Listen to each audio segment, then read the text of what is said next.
Hello, I'm Dieter Loosemore, and I am joined today by my brother, Rick. Now, you are actually the person somewhat responsible for Winsome Loosemore existing at all. hmm I hope you know that indirectly.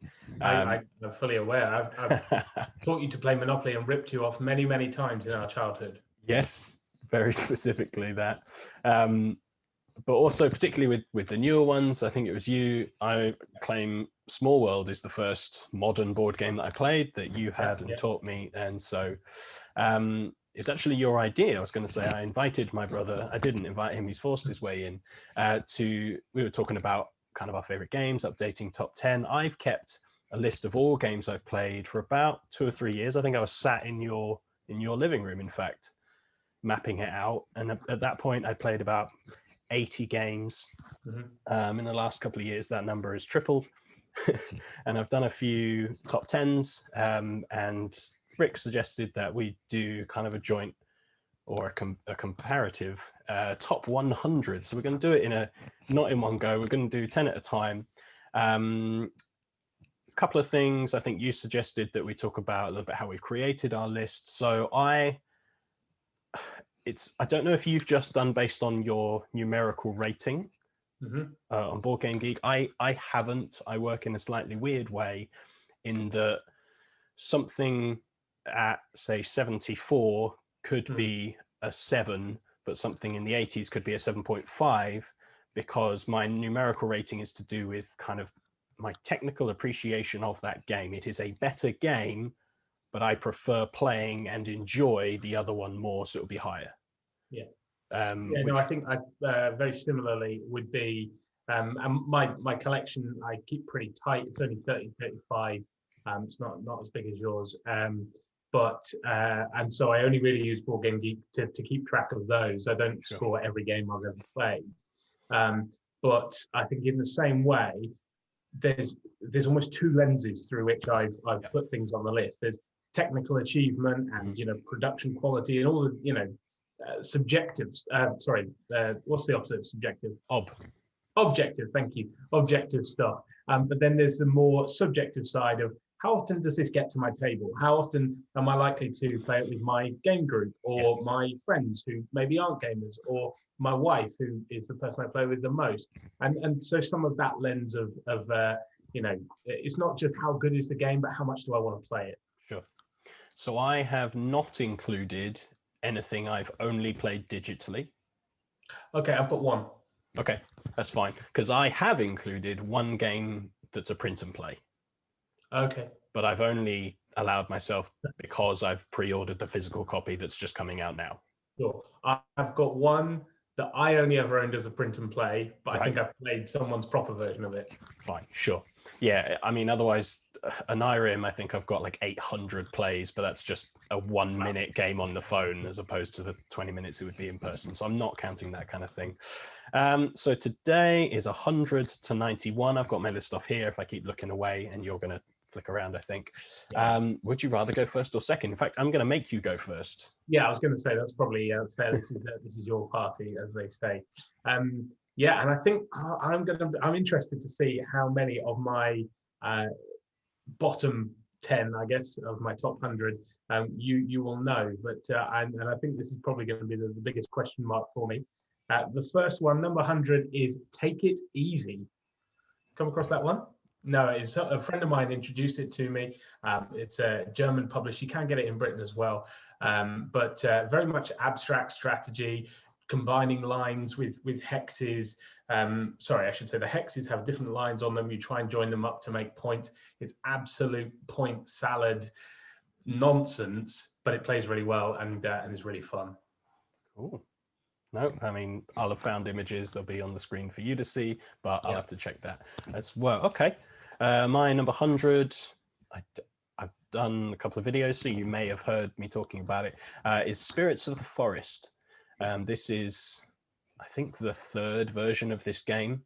I can't remember what the other two were, but it's Michael Schott, who's done Coloretto and those kind of things. Again, it's a little abstract tile, but it's a set collection game where there's all these little colorful tiles made into a grid, and you can take the left or the right of any line, and then at the end of the game, whoever has most of, it's a set collection, so whoever has most of a particular creature, spirit, whatever, gets points for it. But then you also get these little gems, which you can use as an optional end of your turn to reserve one, to reserve a tile that you wouldn't be able to get to, which doesn't necessarily mean you're going to get that tile. Somebody else could pay and discard from the game one of their gems to take it from you.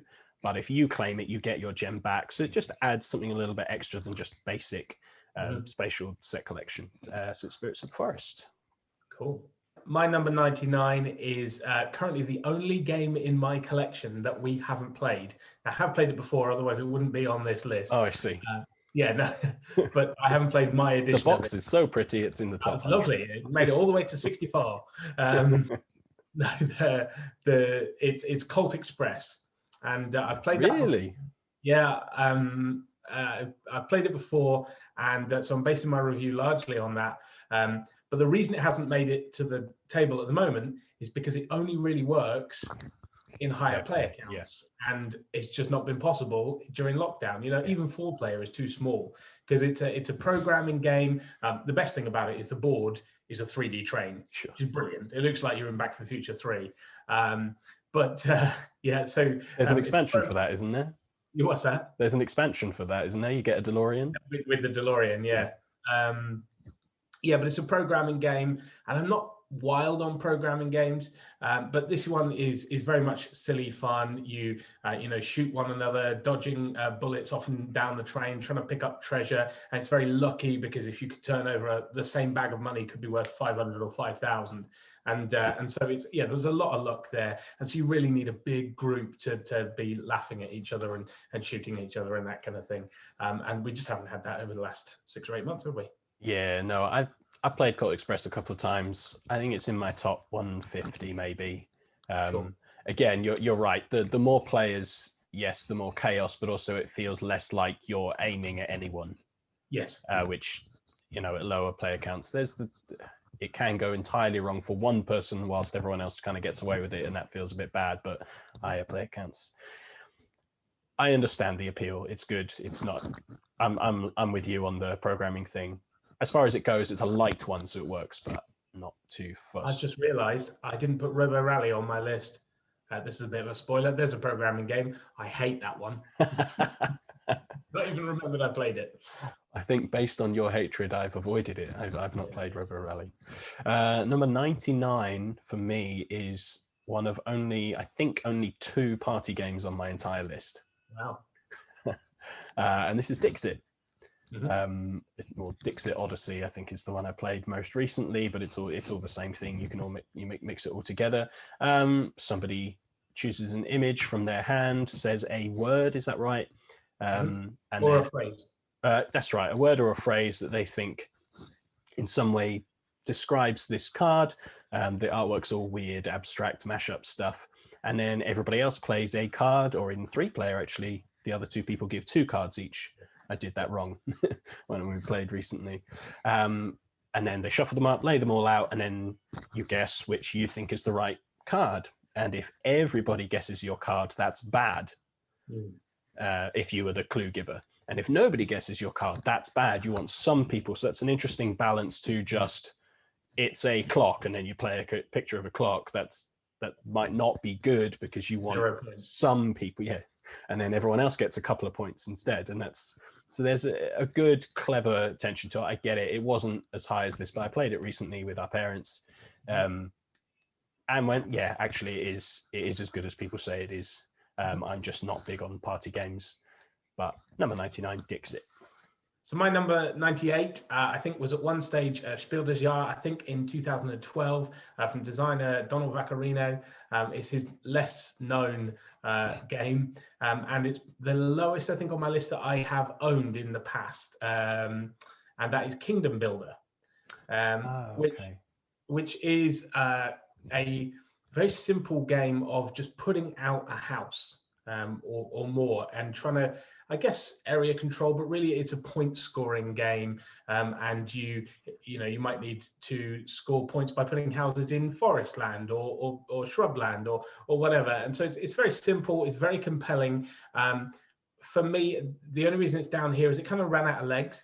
It was really fun. And actually I found another game of his that will turn up later, the same. I just played absolutely incessantly and then didn't pick it up again. But that's Kingdom Builder 98. Have you seen Winter Kingdom has just come Yes. out, which adds more to it, so that might be something to look at in the future. 98 also I used to own, but don't anymore. I think nearly half of my list of games I have owned, but just, you know, you said I had a larger collection than you, but I still need to keep it relatively trim. This is a game I can't pronounce.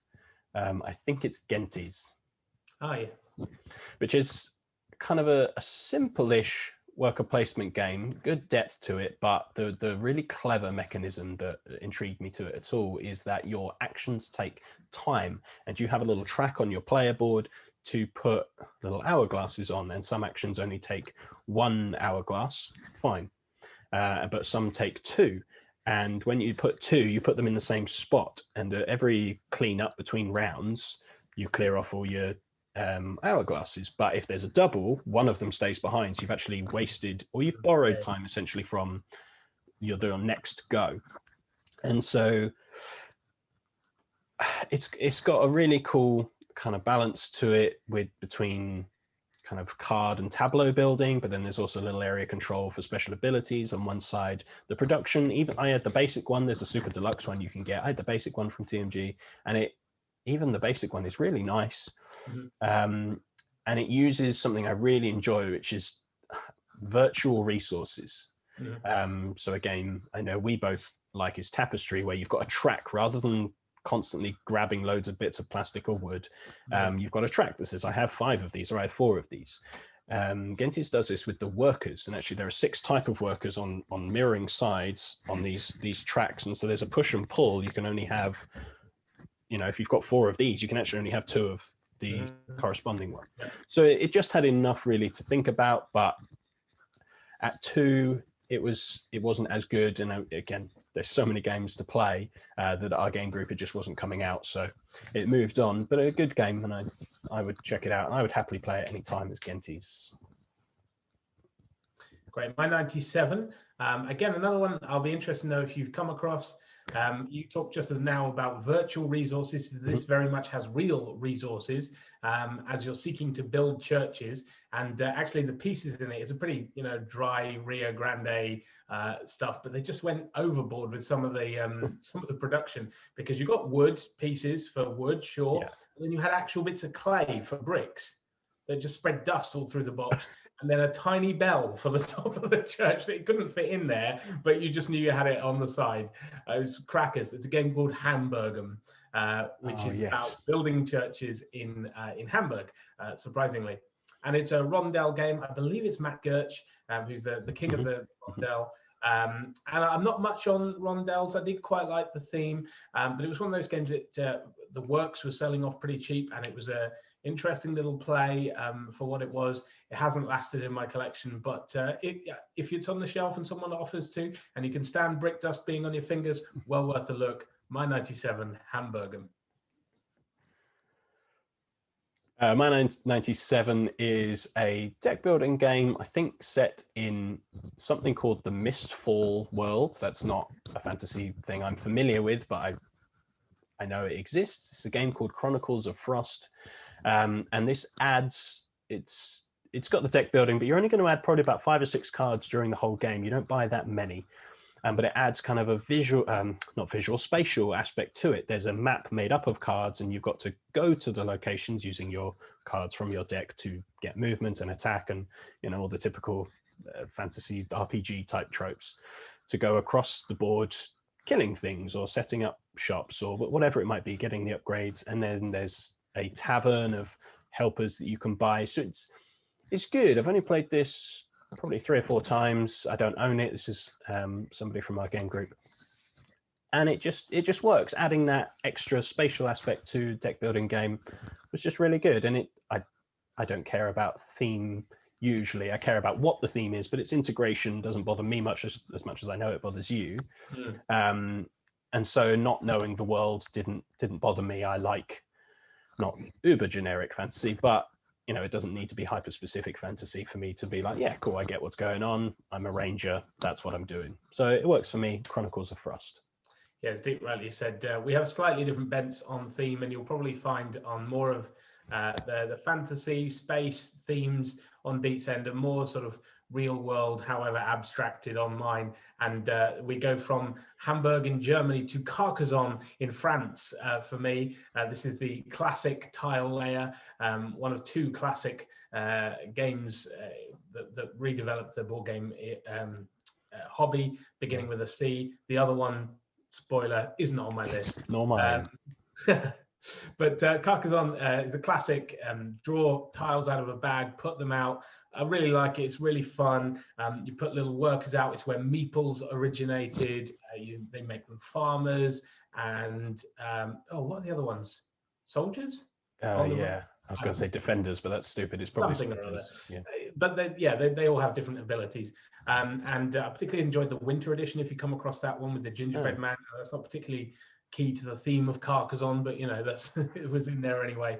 The reason it's not in our collection anymore is that I'm rubbish at it. And my wife always beats me because she just has this ability to see shape and color and space, and my city walls are going to be this big, and I just couldn't do it. And so as much as I enjoy it, it's not one that I'm keen to like say, oh yeah, darling, why don't you just thrash me tonight? And you know, I'd like to have something a bit more even keel. But it pays off. We don't have Scrabble for the same reason, because I batter her at that. Number 96, Carcassonne. Okay, mine number 96 is going to upset you. It's Terraforming Mars. I knew it. This is somewhat higher on my list. It's somewhat higher on his list. And I debated how to include some of this stuff when structuring my list, because this is a game I've only played once, and it was a learning game, and I ignored the point of the game. To terraform Mars. Yes, I had lovely pets and things. I had a lovely tableau of cards that did absolutely nothing.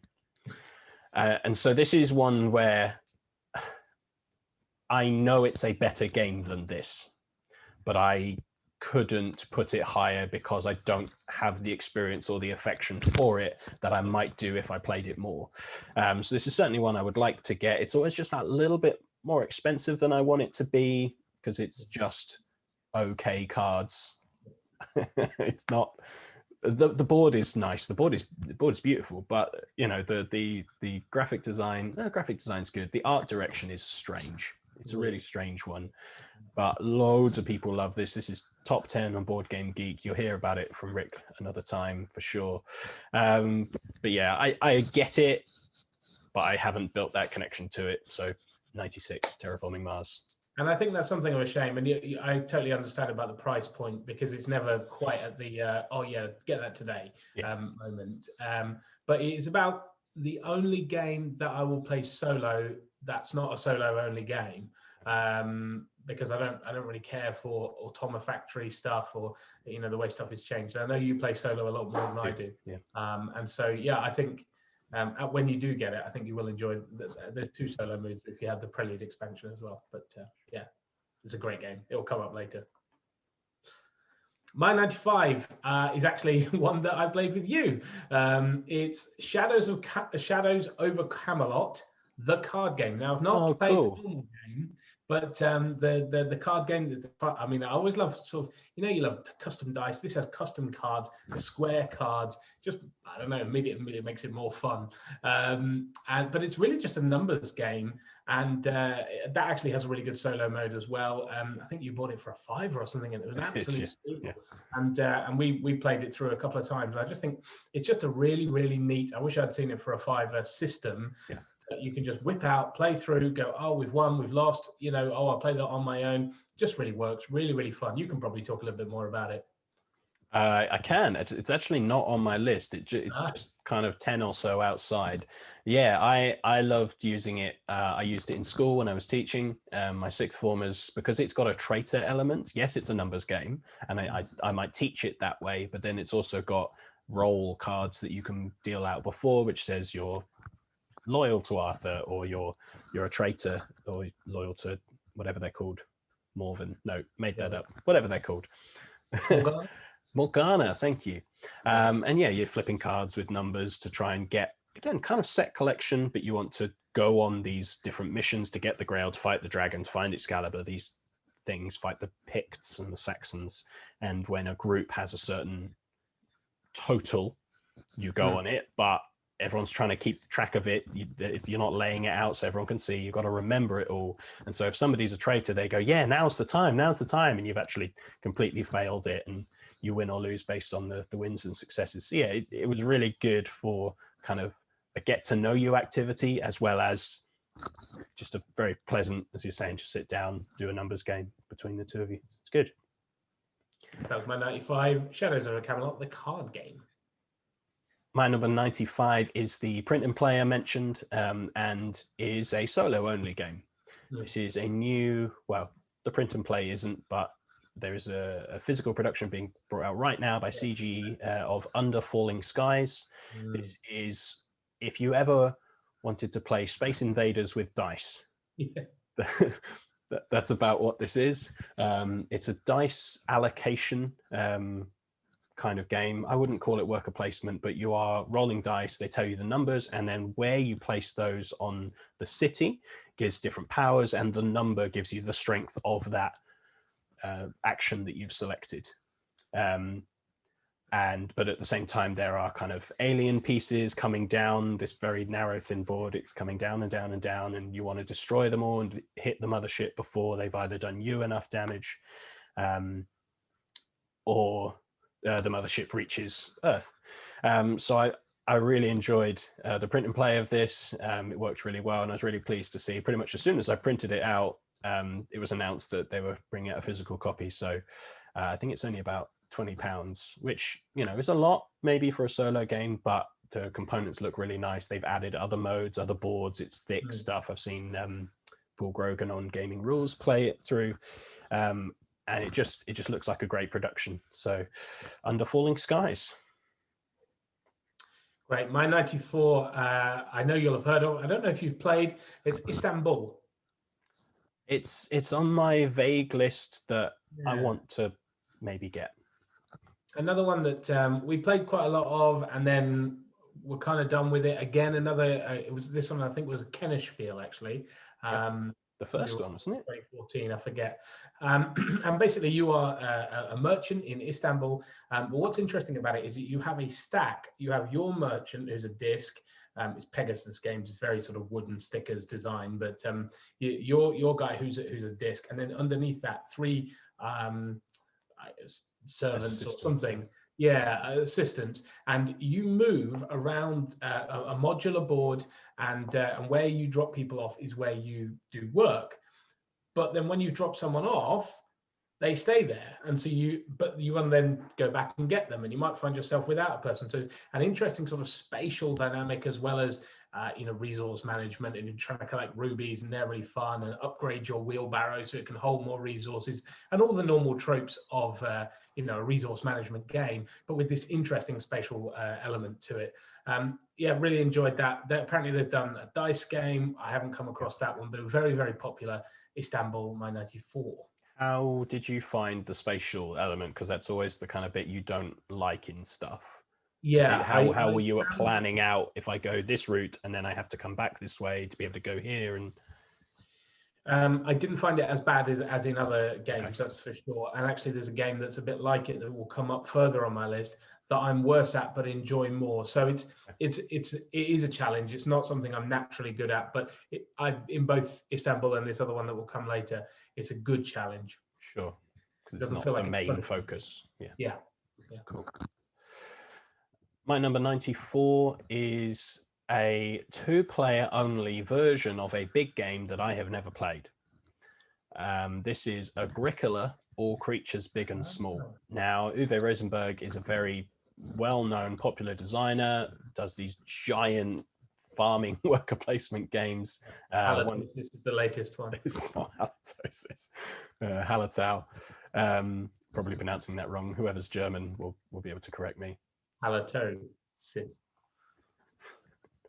One of his big games will come up a little bit later on my list, but they often make these two-player only versions just to slim it down, cut out half of the game basically, and it's just about making pens to put your animals in. And again, don't own this anymore because worker placement, I've got so many worker placement games, I can't just keep getting new ones. And it's quite a pure worker placement. It's literally that is the extent of the game. There's nothing really else to do. You place your worker, you do the action. When you place your workers, you get them back. Just a pure worker placement system. But just the cuteness of the pieces, some of that spatial element of planning out your pens, making them different sizes, getting multipliers and things, it works well.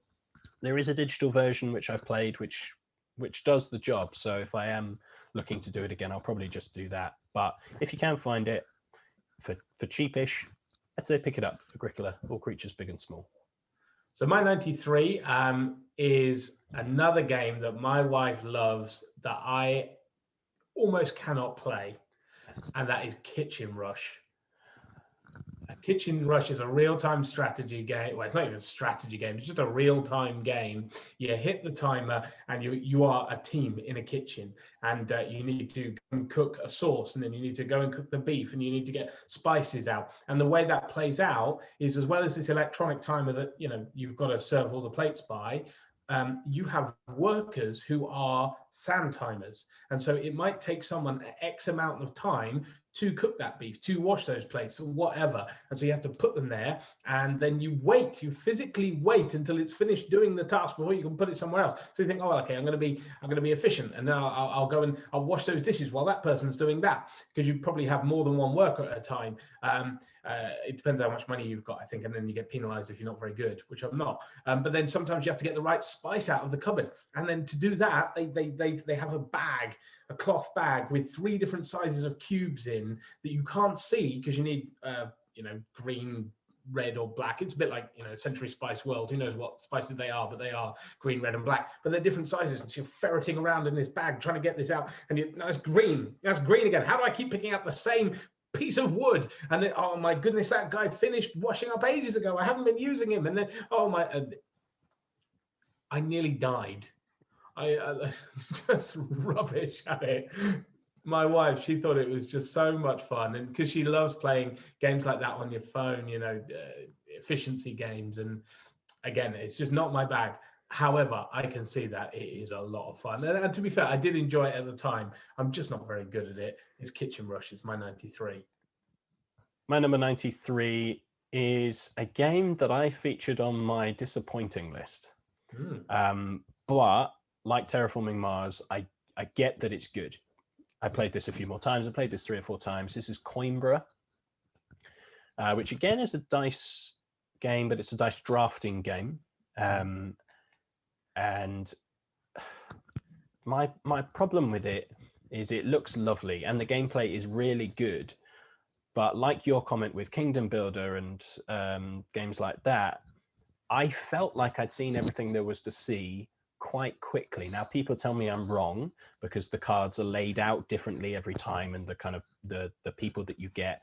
But it's a really nice combination of the dice drafting with, there is a little bit of a map, but then you're also tableau building to go up tracks. It's very Euro-y. To go up tracks to get points, and you focus on a couple of them, and then they help you get more of that type of card to make you go even further up, that kind of thing. But you see every single card, every single game. And as far as I know there's like an expansion that gives you some different pieces, but there doesn't seem to be, here's a whole different set of cards or shuffle this lot in. And so it felt like the production is amazing. I loved it. There are these little castle pieces you snap the dice into, because I've taken that color, the color matters, but the base is your color. And so the production was great. One of the best inserts I've ever seen, honestly. But love an insert. But the gameplay for one game, brilliant. It just felt the same every time, and that's a shame. It was a great 2-player variant that they put in there. So much good in it. I was just done. But good game. Yeah, this is one I've not played, and was high on my list to to get or to trade or something. And then having heard that from you, I relegated it to I'd like to play it at some point. I don't think I'm in a rush to get it. Great to play again. If somebody else has it and they ask me to play, I'll have a great time doing it. But yeah, for a keeper in a collection, not for me. But 93, Coimbra. My 92 is the print and play I mentioned earlier. I print and played it before it was out on the when it was on Kickstarter. This is a game called Waggle Dance, and again, I'm not sure if you'll have come across this one. I know of. You know of, yeah. So a Cornish company. That's Deet and I grew up in Cornwall, and we champion those Southwesterners. But they're a company there called Grabbling Games. They made a game called Cornish Smuggler, which I got, that was, looking back, awful. I was just getting into the hobby, so I didn't know what was good. On reflection, it was terrible. But then they published their second game by a guy called Mike Nudd, who went on to make Dice Hospital, which I haven't played. But very much similar sort of thing of dice manipulation. You roll some dice, and they are bees in this game. Waggle Dance is apparently what bees do to communicate. They waggle their bums at each other, and that's how they know, oh, the nectar's over here or whatever. And so with these dice, then you're going and collecting nectar or turning it into honey or laying eggs to make more bees, more dice. And there are 6 different stations that you could go to, but there are also 6 different petals on your flower. And some of it is matching numbers, but some of it is more than, well, I don't have the right numbers. What can I use these for as almost a worker placement action instead? So it's a lot of fun. It's pretty hard to get hold of now, but when you do see it, often it's very reduced because it didn't make a big splash. It did actually, I think it won Best Family Game or something at UK Games Expo in 2013, something like that. So it wasn't terrible. It's a great, fun little game, and it's just some cards and some dice. And who doesn't love chucking dice around? And the number ones are bees. So there you go. Number 92, Waggle Dance. My number 92 is one of the games I struggled over putting in because I've only played it once. But it's by no means the highest game I've only played once. But we'll come to that, and Rick knows what that will be. No, this is Wildlands, and this is a game I wanted to put higher because I love this game despite the fact I've only played it once. I'd seen it when it came out, I'd watched reviews and gone, I've never played a tactical skirmish game, and this doesn't look like what I would associate with the kinds of people that I associate with playing tactical war games. It's a very light, card-driven, very self-enclosed game. You just have 4 factions. You play 2, 3, or 4 player on the map, and you either knock 5 people out or get 5 gems, or any combination. First person to get 5 points, a point for a gem, a point for knocking someone out. And you've got 4 characters per faction. And there's a weird drafting thing at the beginning where you choose where your people will appear and where your opponent's gems will be on the board. Sure. So there's kind of a, do I want to put myself right next to theirs so I know they have to come get it so I can attack them? Or do I want them as far away as possible so that I'm hoping they put a gem near me so I can go get that? And so even the setup of the game is intriguing and is interesting. And then the playing of it is my usual kind of card play of using symbols for actions, and if there's a good choice of them, so one card might do 2 or 3 things really well, but you can only use it for one of them, and so it's got a lot of the things that I like. It's got good miniatures, even though I don't particularly care about miniatures, but anytime a game goes, hey, by the way, here's some miniatures, and it doesn't seem to add too much to the price, cool. And Osprey generally do good productions, so it's certainly one I constantly want, but it's, as you say, in lockdown and these kind of times, I'm going to need other people to do that and can't meet up physically with the group. So not for now, but a good game, Wildlands. My 91 is The Pursuit of Happiness, which is a card drafting, set collection sort of game. Now, I have to tell you, if you're a gamer, it's very, very simple. It's very straightforward. You know, oh, I need to get that card, which costs me these 2 resources. But if I get that card, that will give me those 2 resources. And then so it goes round and round and round and round. Very, very simple. What it has is a great theme. The artwork is fine, but the idea you are playing the story of your life. You start in infancy and you work your way up to death, actually. And there are stages in the game where you can take on stress by working too hard or by, you know, pushing a certain action, and that will reduce the length of your life. But, you know, as games do, they handily make a point system, and it would be nice if we all had a point system to our life, wouldn't it? And go, you've made a good use of your life. You've made 97 points. This, it just cuts it down and says, right, if you can push yourself harder, but you might score more points by doing it, or do you want to live a nice, long, happy life and get more points that way? And so you're picking up jobs, you're doing hobbies, you're going on holidays, you go on a cruise, and some of these things can be upgraded. You know, you start with a stamp collection, and then it becomes a coin collection, and so you take on a personality. Oh, I'm a kleptomaniac. That makes sense. And there will be some personality trait cards that tell you if you go for this sort of thing, then you'll get more points for it. So it starts to push you down a certain way. So all of the action of it will be very, very familiar, and to some extent actually quite mundane for a gamer. And again, that's another reason it didn't last in our collection, because while it's fun, you really need a group to play it. You really need a group of people to laugh at one another and go, I see you've bought another motorbike, have you? Well, that was a bad use of your money. Well, look how much happiness it gave me. It's a silly game, but it's a solid game. Don't let me get you wrong. It's not bad in any way. It's just very rudimentary. But if you've got a group that loves that aspect of role play, that aspect of storytelling, then The Pursuit of Happiness is a great little game. That's my 91. My 91, this is the last one for this list. We're on 91, right? Yeah, cool. Is the first Ryan Lockett game I'd ever played. This is a game called 8 Minute Empire. Now, he's known for kind of 2 things. Big, beautiful, narrative-driven games and small, clever area control games. I'm sure he's known for other things as well, like doing all of the design, the art, the music, and everything himself, or his family at least. It's upsetting how good he is at these things.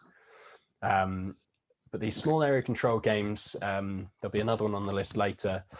This are just really good, and I've always gone for years saying I don't like area control because it was so, I never know how to use the word, but I'm going to say deterministic.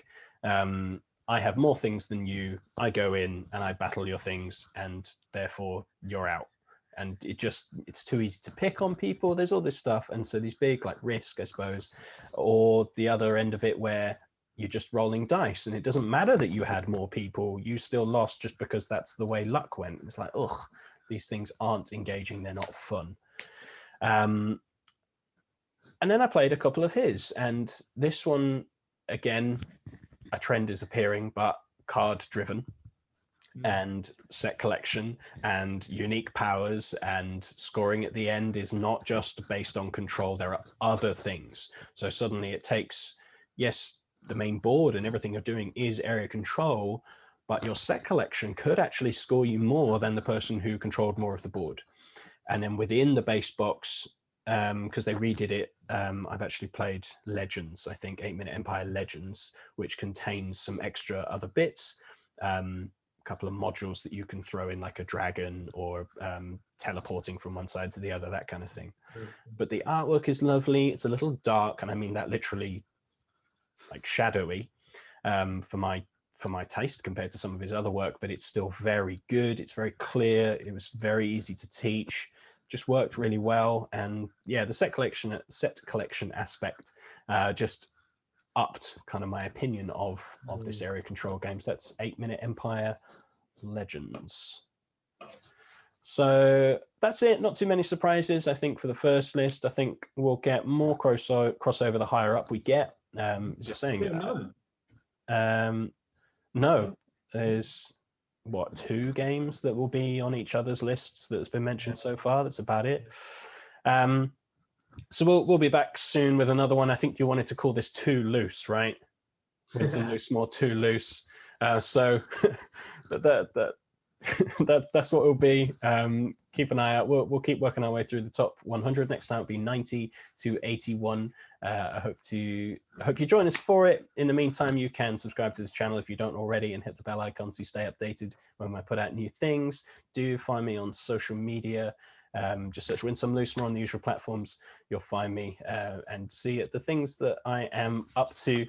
Thank you very much for watching. I've been Dieter. He's been Rick. I'll let him speak for himself next time, but we've been watching Win Some Lose More. Thank you.